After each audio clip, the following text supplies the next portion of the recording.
Ukitaka kujua una kitu cha thamani, angalia ni wangapi wanachokitafuta hicho kitu ambacho uko nacho. Haijalishi ni kidogo kiasi gani au ni kikubwa kiasi gani, lakini usitafute kingi. Hicho kidogo kinajaza pengo kubwa, na pia wale ambao wanacho hiyo kingi inajaza pengo kubwa.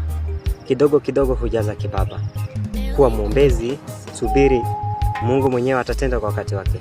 Subiri, kingi itapatikana kwa wakati wake. Usiwe na haraka na usitafute utajiri wa haraka. Mungu mwenyewe anajua jinsi ambavyo utaishi katika ulimwengu huu. Alijua jinsi ambavyo utakula, utakunywa. Angalia ndege ambao wanaishi angani. Hawalimi, lakini wanakula, wanakunywa, wanalala. Lakini zaidi yote ni Mungu ndiye anatenda hayo. Pia wewe nitakusihi, zidi kuvumilia hali ambayo uko nayo, zidi kuomba, zidi kukesha na zidi kumtumikia Mwenyezi Mungu. Usichoke, usikate tamaa.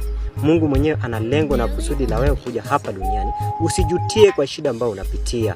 Mungu mwenyewe siku moja atatenda. Yeye kwake miaka na mikaka ni kama siku moja, ni kama saa moja, ni kama sekunde moja. Usiwe na hofu, usiwe na shaka. Atatenda kwa wakati wake miujiza. Atakufanyia mambo makubwa ambayo utashangaa kwa maisha yako. Kisoma kitabu cha Isaya 1:18, dhambi zetu ingawa ni nyekundu kama damu na imeweza kututenganisha na Mwenyezi Mungu, lakini tukiomba, tukisali, tukinyenyekea miguuni pake, yeye ni Mungu wa rehema, Mungu wa upendo, atapata kutusamehe na kutuosha tuwe weupe kama theluji, na kila kitu kitakuwa sawa na tutaweza kuwa watoto wake tena. Amina.